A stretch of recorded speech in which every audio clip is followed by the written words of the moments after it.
Vamos a cambiar de tema y lo que parecía un secreto a voces lo ha terminado confirmando hoy el ministro de Justicia de la Nación. Hernán Cunio Libarona ha reflejado a través de sus cuentas de redes sociales, pero también a través de una explicación pública que ha dado, que el gobierno pretende eliminar aquella ley penal que establecía el femicidio.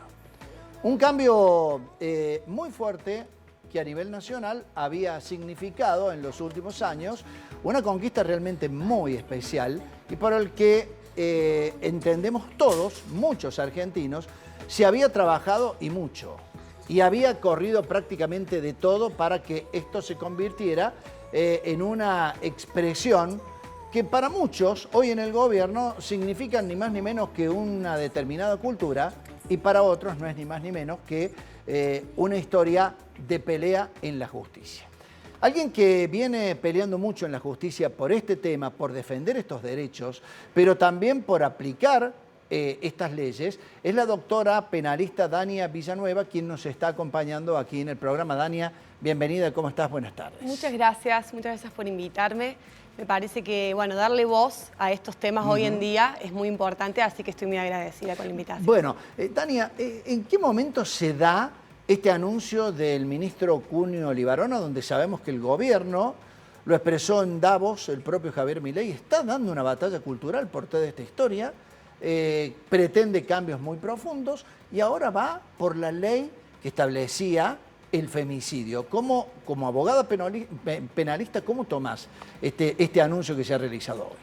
Y bueno, fue muy, en realidad sorpresivo, pero ya era, Milei ayer dio la antesala en Davos, en un foro que se va a hablar de economía, él fue a plantear estas cuestiones.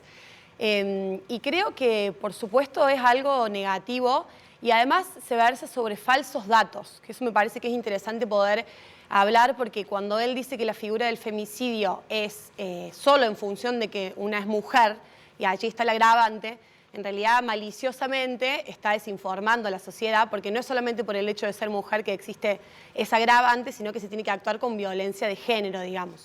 Después uno de allí tiene que conceptualizarlo, por supuesto, ¿no?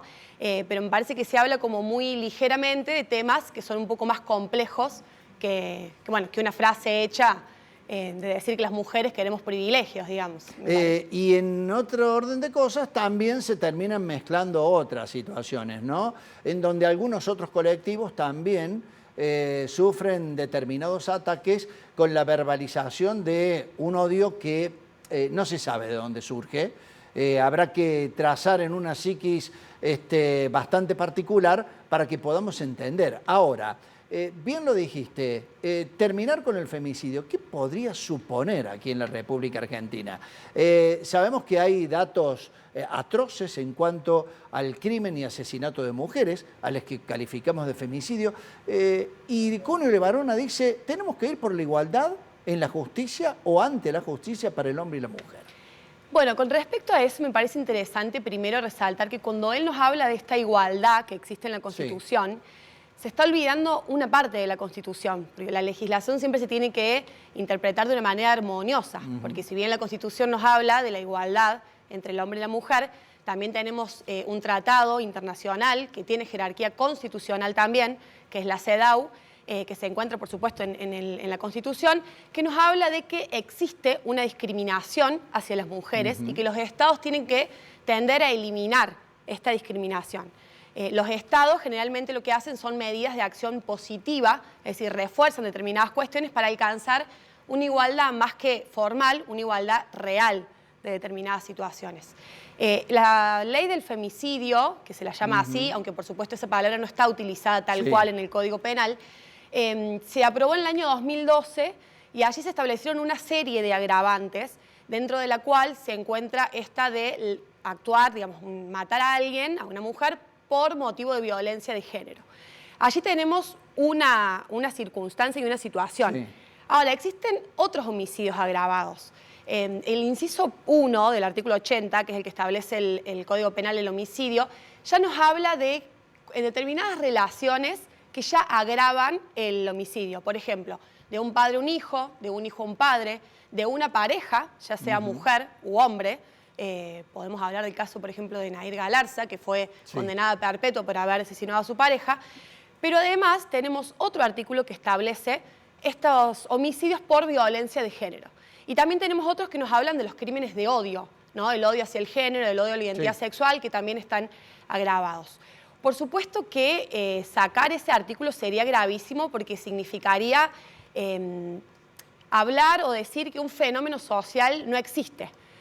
Si hoy vamos a los números, que me parece que es interesante eso, porque este gobierno habla mucho sin fundarse en estadísticas. Por ejemplo, si uno analiza en Córdoba cuáles son las personas condenadas a prisión perpetua, que hay un estudio de octubre del año pasado, nos habla aproximadamente de 250 personas en Córdoba con sentencia firme a perpetua. La mayoría de estas personas, que son 76, han sido condenados por femicidios, es decir, por haber asesinado a un hombre, a su pareja mujer, ya sea esposa o persona conviviente y demás. Entonces, si el principal motivo de muerte tiene que ver con la violencia de género, eliminarla nos llevaría, por supuesto, a que las mujeres nos sintamos en un constante peligro. Por supuesto que existe las muertes de varones, y eso también hay que analizarlo, y por eso existen otras agravantes y demás. Pero bueno, desconocer eso nos pone a las mujeres en un riesgo muy grande. Y como dijiste, hay muchos agravantes, los mencionaste recién, los enumeraste. Digo, sacar solamente el femicidio entre todos los agravantes, en cierta medida es una consideración demasiado parcializada hacia esto, que desde el gobierno nacional se ha venido atacando de manera reiterada desde hace mucho tiempo, ¿no? Sí, la verdad que a mí el problema principal creo que es la falta de estadísticas y versarse sobre estos dichos, que son como frases armadas, digamos.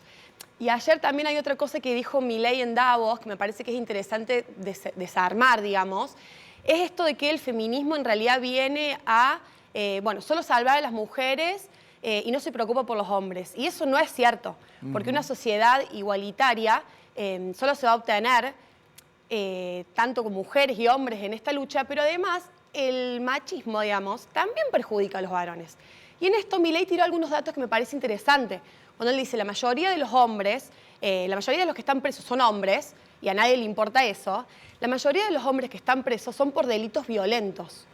Y eso me parece interesante mencionarlo, porque nos habla de este mandato, de todos los mandatos que tienen los varones de cómo tienen que ser, y en eso la violencia, el ser violento, un robo violento, un homicidio violento, ya sea que maten a una mujer o que maten a otro hombre, es propio y característico de ese mandato de masculinidad que tienen los varones, que las mujeres no queremos que lo tengan, al menos las feministas. Entonces también trabajamos en pos de que los varones puedan ser más felices. Bien. Eso me parece importante resaltarlo. Es importante destacarlo. También Milei se ampara al tratar de avanzar con esta lucha cultural, como le llaman algunos seguidores del presidente de la Nación, al señalar que, por ejemplo, esto es una tendencia mundial, lo de terminar con la condena o el agravamiento de penas por feminismo. Hubo un mensaje muy claro de Cristina Fernández, quien hace un tiempo había dicho que cuando se empezó a discutir la idea del femicidio aquí en la República Argentina, fue a instancias del gobierno de la justicia francesa, que vino a investigar el crimen de 2 francesas en la provincia de Salta. Me parece que por ahí Milei, en esta lucha que él entiende que debe ser patriótica, no sé si están todos los argentinos embarcados en esta idea, sí hay muchos, lo están instalando, pero hay muchos de que no. Digo, y esta idea me parece que va a suponer una pelea en el Congreso de la Nación, evidentemente. Sí, además tiene que pasar por ahí, y eso sí me parece interesante resaltarlo, porque en materia penal no se puede legislar a través de decretos, o sea, a través de un decreto de necesidad de urgencia no se puede trabajar la materia penal. Ahora, no es, digamos, en términos mundiales, la violencia de género es reconocida. La ONU, la Organización de las Naciones Unidas, reconoce que existe discriminación hacia las mujeres. Entonces, me parece que son algunas ideas que en realidad son una minoría, ese tipo de ideas, pero bueno, que se intentan instalar desinformando, a través de la desinformación, porque todas estas cosas que él dice, que algunas las fui diciendo como que son erróneas, digamos, lo que buscan es desinformar a la sociedad. Entonces, bueno, yo particularmente soy parte de una fundación que se llama la Fundación Vivir Libres y trabajamos estos temas. Y me parece importante que nos tomemos la tarea de hablar con la gente y de informar ante esta desinformación que propone el presidente y hablar sobre estadísticas, porque solamente en base a eso uno puede pensar qué política legislativa va a llevar adelante en base a números y cómo uno puede ver qué es lo que ocurre en la sociedad. Cuando comienza a discutir esta cultura y la pelea contra la cultura woke, como le ha llamado y como se conoce a nivel mundial el presidente Javier Milei, dice que es ni más ni menos que un cáncer que hay que extirpar, porque dicen que esa cultura lo único que ha generado es gasto para el Estado. Detrás de esto, de terminar con el agravamiento de penas o de situaciones para hombres femicidas, ¿crees vos que también puede haber un ataque en la institución de algunas instituciones que ya se han visto afectadas y que han desaparecido prácticamente de un plumazo, que estaban respaldando algunos derechos de las mujeres y de algunos colectivos? ¿Crees que viene algo de eso detrás también del intento del gobierno de Milei? Sí, me parece que a ellos no les interesan esas políticas y que quieren eliminarlas y que, de hecho, hace poco la justicia instó al gobierno nacional a que no vacíe esa secretaría que ha quedado, en la cual se desarrollan las políticas de género. Hay resoluciones ya en ese sentido. Claro, y me parece que tiene que ver también con un mandato constitucional.